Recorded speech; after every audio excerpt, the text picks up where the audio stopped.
Hi hello ಎಲ್ಲರಿಗೂ ನಮಸ್ಕಾರ. ನೀವು ನೋಡ್ತಾ ಇದ್ದೀರಾ SATS sat solution YouTube Kannada channel. ಆತ್ಮೀಯ ಮುಖ್ಯ ಶಿಕ್ಷಕ ಬಂಧುಗಳೇ, ಬನ್ನಿ ಇವತ್ತಿನ ಒಂದು ವಿಡಿಯೋದಲ್ಲಿ ನಾನು 2025-26ನೇ ಸಾಲಿನ ಪೂರಕ ಪೌಷ್ಟಿಕ ಆಹಾರ ವಿತರಣೆ ಅಡಿಯಲ್ಲಿ ಮಕ್ಕಳಿಗೆ ನಾವು ವಿತರಿಸ್ತಕ್ಕಂಥ ಮೊಟ್ಟೆ ಅಥವಾ ಬಾಳೆಹಣ್ಣು ಏನು ಕೊಡ್ತೀವಿ ಅದಕ್ಕೆ ಸಂಬಂಧಪಟ್ಟಂತೆ ಯಾವೆಲ್ಲ ದಾಖಲೆಗಳನ್ನು ನಿರ್ವಹಣೆ ಮಾಡಬೇಕು ಅನ್ನೋ ಅದರ ಬಗ್ಗೆ ಒಂದು ಸಂಪೂರ್ಣ ಮಾಹಿತಿ ಈ ಒಂದು ವಿಡಿಯೋದಲ್ಲಿ ನಾನು ನಿಮಗೆ ಕೊಡ್ತಾ ಹೋಗ್ತೇನೆ. ಸೊ ವಿಡಿಯೋನ ಎಲ್ಲೂ ಸ್ಕಿಪ್ ಮಾಡದೆ ಕೊನೆಯವರೆಗೂ ನೋಡಿ. ಹಾಗೂ ಇದೇ ರೀತಿಯ ಮಾಹಿತಿಗೆ ನಮ್ಮ SATS sat solution YouTube Kannada ಚಾನಲ್ಗೆ ಸಬ್ಸ್ಕ್ರೈಬ್ ಮಾಡಿಕೊಂಡು ಉಚಿತವಾಗಿ ಅಪ್ಡೇಟ್ಗಳನ್ನು ಪಡಿತಾ ಇರಿ. ಓಕೆ, ಸೊ ಬನ್ನಿ ಹಾಗಾದರೆ ವಿಡಿಯೋನ ಶುರು ಮಾಡೋಣ. ಸೊ ಓಕೆ ನೋಡಿ, ನಾವು ವಿತರಣೆ ಮಾಡ್ತಕ್ಕಂಥ ಮೊಟ್ಟೆ ಅಥವಾ ಬಾಳೆಹಣ್ಣು ಏನು ಕೊಡ್ತೀವಿ ಅದಕ್ಕೆ ನಾವು ದಾಖಲೆಗಳನ್ನು ಇಡಬೇಕಾಗುತ್ತೆ. ಸೊ ಇವತ್ತು ತಾನೇ ಆದೇಶ ಆಗಿದೆ, ನಾವು ಮಕ್ಕಳಿಗೆ ಬಾಳೆಹಣ್ಣು ಮೊಟ್ಟೆಯನ್ನು ವಿತರಣೆ ಮಾಡಬೇಕು ಅಂತ. ಸೊ ಅದರ ಬಗ್ಗೆ ಎಷ್ಟು ದಿನ ವಿತರಣೆ ಮಾಡಬೇಕು ಅಂತ ಅನ್ನೋದಾದರೆ, ನಾವು ಇಲಾಖೆ ವತಿಯಿಂದ ಏನು ನೀಡ್ತೀವಿ ಅದು ವಾರಕ್ಕೆ 2 ದಿನ ಹಾಗೂ APF ವತಿಯಿಂದ ವಾರಕ್ಕೆ 4 ದಿನ, ಒಟ್ಟು ವಾರಕ್ಕೆ 6 ದಿನ ನೀಡಬೇಕು. ಒಂದು ವರ್ಷ ಪೂರ್ತಿ ನಾವು ಇಲಾಖೆಯಿಂದ 82 ದಿನಗಳು ಹಾಗೂ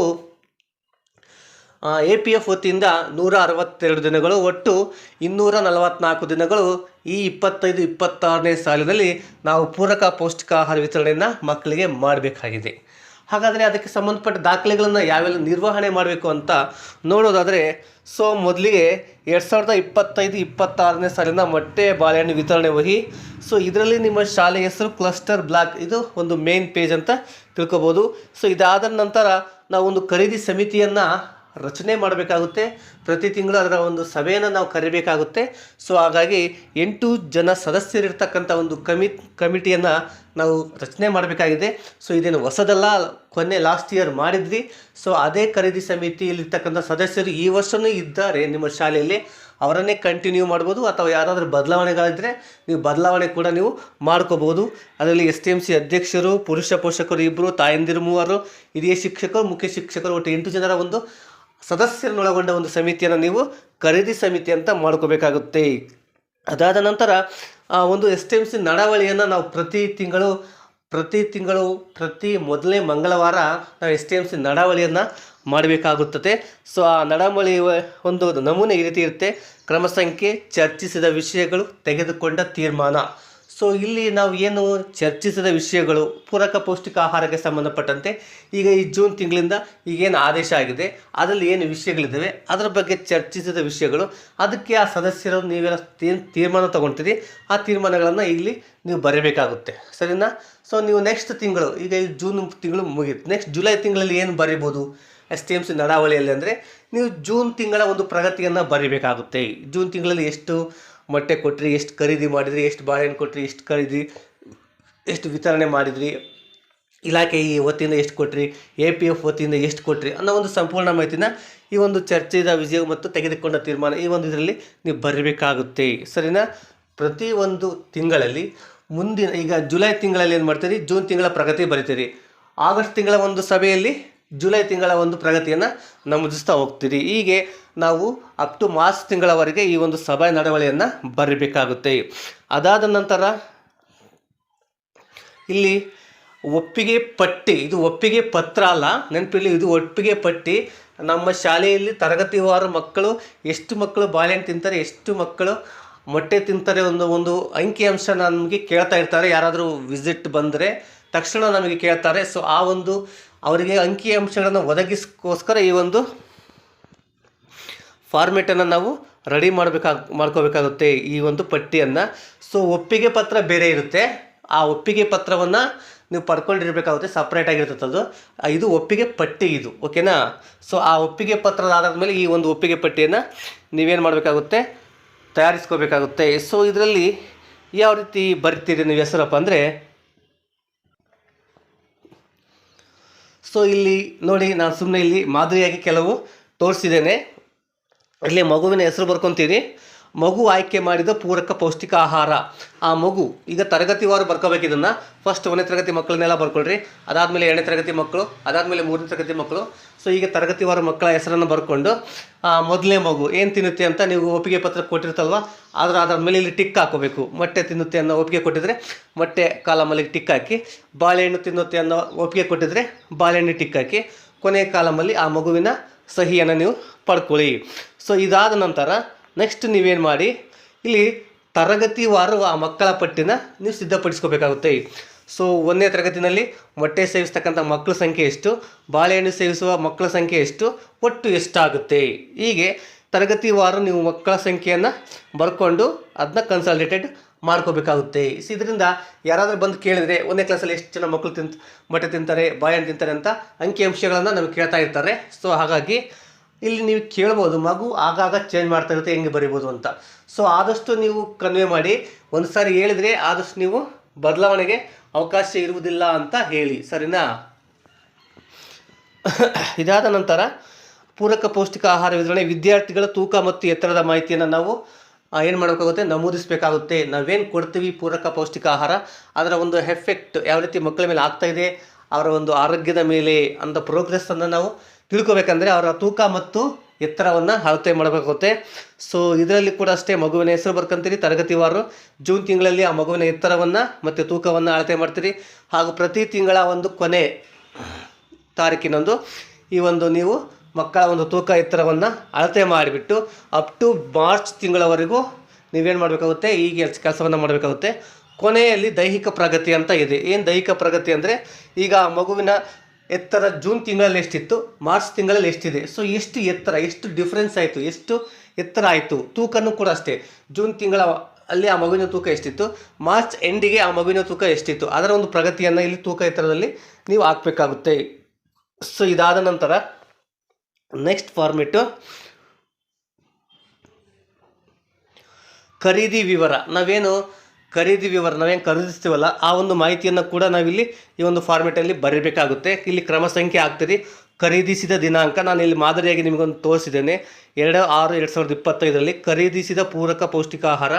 ನೀವು ಯಾವುದಾದ್ರೂ ಒಂದನ್ನು ಖರೀದಿಸ್ಬೋದು ಅಥವಾ 2 ಖರೀದಿಸಿದರೆ, ನಾನಿಲ್ಲಿ ಮೊಟ್ಟೆ ಬಾಳೆಹಣ್ಣು 2 ಖರೀದಿಸಿದ್ದೇನೆ, ಹಾಗಾಗಿ ಮೊಟ್ಟೆ ಪ್ಲಸ್ ಬಾಳೆಹಣ್ಣು ಅಂತ ಹಾಕಿದ್ದೇನೆ. ಇಲ್ಲಿ ಖರೀದಿಸಿದ ಪ್ರಮಾಣ ಅಂತ ಇದೆ. ಸೊ ಇಲ್ಲಿ ಖರೀದಿಸಿದ ಪ್ರಮಾಣ ಅಂದರೆ ಮೊಟ್ಟೆ ಎಷ್ಟು ಖರೀದಿ ಮಾಡಿದೆ, ಬಾಳೆಹಣ್ಣು ಎಷ್ಟು ಖರೀದಿ ಮಾಡಿದೆ ಅಂತ. ಇಲ್ಲಿ ಮೊಟ್ಟೆ 30, ಬಾಳೆಹಣ್ಣು 15 ಖರೀದಿ ಮಾಡಿದ್ದೇನೆ. ಸೊ ಹಾಗೆ ಖರೀದಿಸಿದ ಖರ್ಚು, ಈಗ ಪ್ರತಿಯೊಂದಕ್ಕೆ ಒಂದು ಯೂನಿಟ್ಗೆ 6 ರೂಪಾಯಿ ಅಂತ ನಾವು ಖರ್ಚು ಹಾಕಬೇಕಾಗುತ್ತೆ. 30 ಮೊಟ್ಟೆಯನ್ನು ಖರೀದಿ ಮಾಡಿದ್ವಿ ಅಂದರೆ 30 × 6 180 ಆಗುತ್ತೆ. 15 ಬಾಳೆಹಣ್ಣು ಖರೀದಿ ಮಾಡಿದ್ವಿ ಅಂದರೆ ಯೂನಿಟ್ 15 90. ಒಟ್ಟು ಆ ಒಂದು ದಿನದ ಖರ್ಚು 270 ರೂಪಾಯಿ. ನೋಡಿ, ಇಲ್ಲೇ ನೀವು ದಿನಾಂಕವನ್ನು ಎಂಟ್ರಿ ಮಾಡ್ತಿರಲ್ವ, ಇದೇ ದಿನಾಂಕ ನೀವು ಆನ್ಲೈನ್ SNF ಎಂಟ್ರಿ ಮಾಡ್ತಿರಲ್ವ, ಪರ್ಚೇಸ್ ಡೀಟೇಲ್ಸ್ ಅಂತ, ಅದರಲ್ಲೂ ಕೂಡ ಈ ದಿನಾಂಕ ಮತ್ತು ಅಲ್ಲಿ ಎಂಟ್ರಿ ಮಾಡ್ತಕ್ಕಂಥ ದಿನಾಂಕ ಟ್ಯಾಲಿ ಬರಬೇಕು. ಓಕೆನಾ? ಇಲ್ಲೇನು ಎಂಟ್ರಿ ಮಾಡ್ತಿದ್ದ ದಿನಾಂಕ ಅದೇ ದಿನಾಂಕಕ್ಕೆ ನೀವು ಅದರಲ್ಲಿ ಎಂಟ್ರಿ ಮಾಡ್ಕೊಳ್ಳಿ, ಸರಿನಾ? ನೀವು ಪ್ರತಿದಿನ ಬೇಕಾದರೆ ಎಂಟ್ರಿ ಮಾಡ್ಬೋದು, ಅಥವಾ ವಾರಕ್ಕೊಂದು ಸರಿ ಬೇಕಾದರೆ ನೀವು ಇದನ್ನು ಖರೀದಿ ಮಾಹಿತಿನ ಎಂಟ್ರಿ ಮಾಡ್ಕೋಬೋದು, ಸರಿನಾ?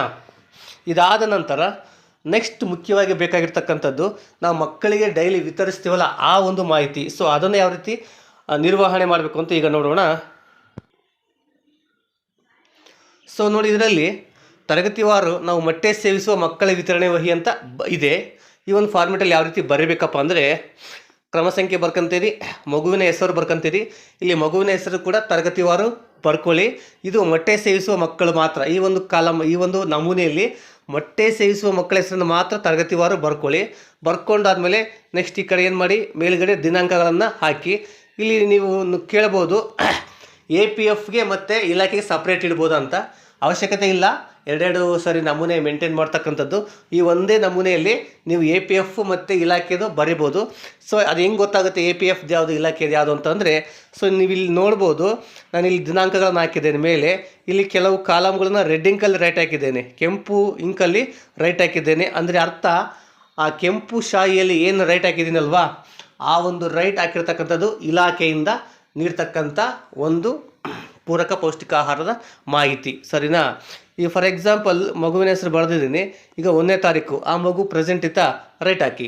ನೆಕ್ಸ್ಟ್ 3ನೇ ತಾರೀಕು ಆ ಮಗು ಪ್ರೆಸೆಂಟ್ ಇತ್ತಾ, ರೈಟ್ ಹಾಕಿ. ನೆಕ್ಸ್ಟ್ 4ನೇ ತಾರೀಕು ಆ ಮಗು ಪ್ರೆಸೆಂಟ್ ಇದ್ದು ಮೊಟ್ಟೆ ಪಡೆದಿದ್ರೆ ರೈಟ್ ಹಾಕಿ, ಇಲ್ಲ ಪಡೆದಿಲ್ಲ ಆ ದಿನಾಂಕಕ್ಕೆ ಅಂದರೆ ಇಂಟು ಹಾಕಿ. ಸೊ ಹಿಂಗೆ ಒಂದು ತಿಂಗಳು ಪೂರ್ತಿ ನಾವು ಮಗು ಪಡೆದಿದ್ದರೆ ರೈಟ್ ಹಾಕಬೇಕು, ಇಲ್ಲ ಅಂದರೆ ಇಂಟು ಹಾಕಬೇಕು.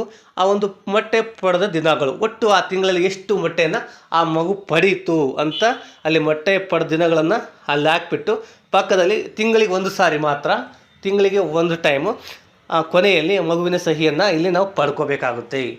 ಪಡ್ಕೊಂಡಾದ್ಮೇಲೆ ಇದೇ ರೀತಿ ಇಲ್ಲಿ ಕೆಂಪು ಇಂಕಲ್ಲಿ ಏನು ಹಾಕಿರ್ತೀವಿ ಆವತ್ತು ಆ ದಿನಾಂಕ ಯಾವುದನ್ನು ಸೂಚಿಸುತ್ತೆ, ರಾಜ್ಯ ಹಂತವನ್ನು ಇಲಾಖೆಯಿಂದ ಏನು ಸರಬರಾಜು ಮಾಡ್ತೀವಲ್ಲ ಅದನ್ನು ಸೂಚಿಸುತ್ತೆ. ಸರಿನಾ?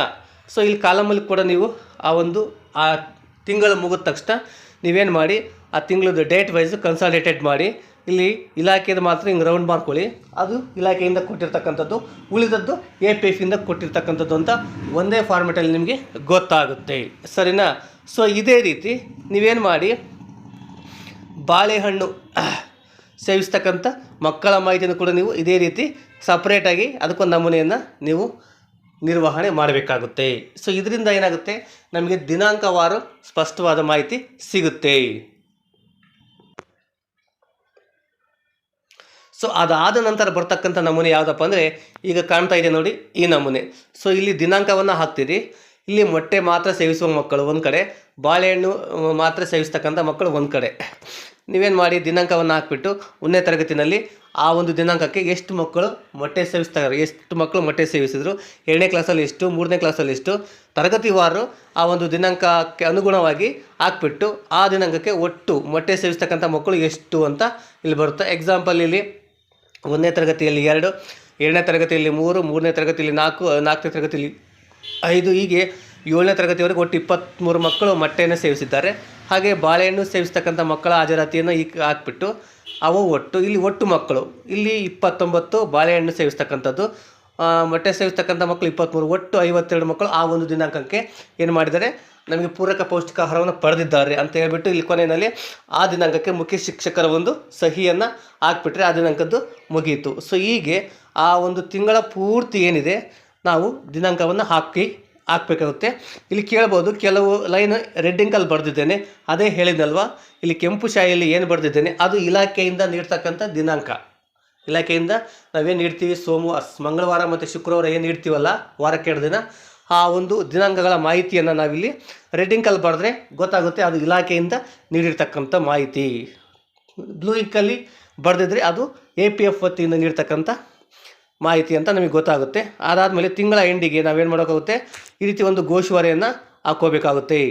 ಏನು ಕ್ರಮ ಸಂಖ್ಯೆ, ವಿವರ, ಅಜೀಂ ಪ್ರೇಮ್ಜಿ ಫೌಂಡೇಶನ್ ಅವರ ವತಿಯಿಂದ ಮೊಟ್ಟೆ ಫಲಾನುಭವಿಗಳೆಷ್ಟು, ಅವ್ರಿಗೆ ಖರ್ಚು ಎಷ್ಟು, ಬಾಳೆಹಣ್ಣು ಫಲಾನುಭವಿಗಳೆಷ್ಟು, ಅವರ ಖರ್ಚು ಎಷ್ಟು, ಒಟ್ಟು ಆ ಒಂದು APF ವತಿಯಿಂದ ಮೊಟ್ಟೆ ಮತ್ತು ಬಾಳೆಹಣ್ಣು ಒಟ್ಟು ಫಲಾನುಭವಿಗಳು ಎಷ್ಟು, ಅವರ ಒಂದು ಖರ್ಚು ಎಷ್ಟಾಗುತ್ತೆ. ಇಲ್ಲಿ ಸರ್ಕಾರದಿಂದನೂ ಇಲಾಖೆಯಿಂದ ನೀಡ್ತಕ್ಕಂಥದ್ದು ಅದೇ ರೀತಿ ಹಾಕಬೇಕಾಗುತ್ತೆ.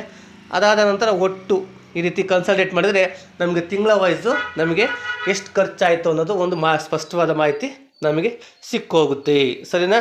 ಸೊ ಇದಾದ ನಂತರ ಏನು ಮಾಡಬೇಕಪ್ಪ ಅಂದರೆ ನೆಕ್ಸ್ಟ್ ಇಲ್ಲಿ UC ನಮಗೆ ತಿಂಗಳ ವೈಸು ಏನು ಸಿಗುತ್ತಲ್ಲ ಅದರ ಒಂದು ತಿಂಗಳ ವೈಸ್ ಇಲ್ಲಿ ನಾವು ಬರಿತಾ ಹೋಗಬೇಕಾಗುತ್ತೆ.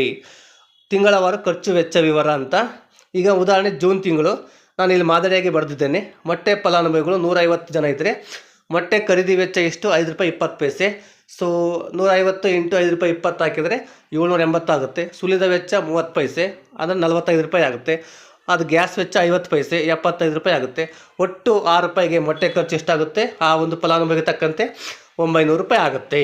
ಹಾಗೆ ಬಾಳೆಹಣ್ಣಿನ ಖರ್ಚು ವಿವರ, ಬಾಳೆಹಣ್ಣು ಫಲಾನುಭವಿಗಳು 120, ಅವರ ಖರ್ಚು ₹6 ಪ್ರತಿ ಯೂನಿಟಿಗೆ ಅಂದರೆ 720 ಆಗುತ್ತೆ. ಅಲ್ಲಿಗೆ ಒಟ್ಟು ಫಲಾನುಭವಿಗಳು ಅಂದರೆ ಬಾಳೆಹಣ್ಣು 120 ಫಲಾನುಭವಿಗಳು, ಮೊಟ್ಟೆ 150 ಫಲಾನುಭವಿಗಳು, ಅಲ್ಲಿಗೆ 270 ಫಲಾನುಭವಿಗಳು. ಆ ತಿಂಗಳ ಒಟ್ಟು ಖರ್ಚು 1620 ಆಗುತ್ತೆ. ಸರಿನಾ? ಸೊ ಹೀಗೆ ನಾವೇನು ಮಾಡಬೇಕಾಗುತ್ತೆ, ಬಾಳೆಹಣ್ಣು ಮೊಟ್ಟೆ ವಿತರಣೆಯ ಒಂದು ಇಷ್ಟು ನಮೂನೆಗಳನ್ನು ನಿರ್ವಹಣೆ ಮಾಡಬೇಕಾಗುತ್ತೆ. ಇಷ್ಟೇ ಸಿಂಪಲ್ಲಾಗಿ ತುಂಬ ಸರಳವಾಗಿದ್ದಾವೆ. ಸರಿನಾ? ಈ ಒಂದು ನಮೂನೆಗಳನ್ನು ನಾನು ನನ್ನ ವಾಟ್ಸಪ್ ಗ್ರೂಪಲ್ಲಿ ಶೇರ್ ಮಾಡಿರ್ತೇನೆ. ವಾಟ್ಸಪ್ ಗ್ರೂಪ್ ಲಿಂಕ್ ಈ ವಿಡಿಯೋದ ಡಿಸ್ಕ್ರಿಪ್ಷನಲ್ಲಿ ಹಾಕಿರ್ತೇನೆ. ಸರಿನಾ? ನೀವು ಬೇಕಾದರೆ PDF ಬೇಕಾದರೆ ನೀವು ವಾಟ್ಸಪ್ ಗ್ರೂಪಲ್ಲಿ ಜಾಯಿನ್ ಆಗಿ ಅಲ್ಲಿ ನೀವೇನು ಮಾಡ್ಬೋದು, ಈ ನಮೂನೆಗಳನ್ನು ಪಡ್ಕೋಬಹುದು. ಓಕೆ, ಸೊ ಇದಿಷ್ಟು ಈ ಒಂದು ಮೊಟ್ಟೆ ವಿತರಣೆ ಮಾಹಿತಿಗೆ ಸಂಬಂಧಪಟ್ಟಂಥ ಮಾಹಿತಿ. ಈ ಮಾಹಿತಿ ನಿಮಗೆ ಇಷ್ಟ ಆಯಿತು ಅಂದ್ಕೊತೀನಿ. ಹಾಗಿದ್ರೆ ದಯವಿಟ್ಟು ಲೈಕ್ ಕೊಡಿ, ಕಮೆಂಟ್ ಮಾಡಿ, ಶೇರ್ ಮಾಡಿ. ಇದೇ ರೀತಿ ಮಾಹಿತಿಗೆ ನಮ್ಮ SATS SAT solution YouTube Kannada ಚಾನಲ್ಗೆ ಸಬ್ಸ್ಕ್ರೈಬ್ ಮಾಡಿಕೊಂಡು ಅಪ್ಡೇಟ್ ಪಡಿತಾ ಇರಿ. Thanks for watching. ಧನ್ಯವಾದಗಳು.